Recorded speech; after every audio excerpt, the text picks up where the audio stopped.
সমীৰণ ফুকন ডাঙৰীয়া আৰু এই প্ৰস্তাৱ গৃহীত হ'ল এই কাৰ্যকালৰ বাবে সমীৰণ ফুকন ডাঙৰীয়া আমাৰ স্থায়ী সাধাৰণ সম্পাদক।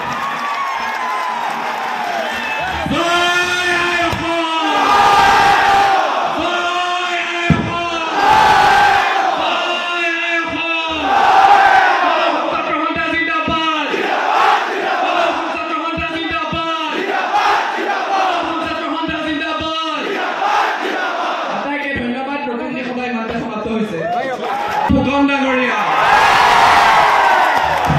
আৰু এই প্ৰস্তাৱ গৃহীত হ'ল এই কাৰ্যকালৰ বাবে সমীৰণ ফুকন ডাঙৰীয়া আমাৰ স্থায়ী সাধাৰণ সম্পাদক।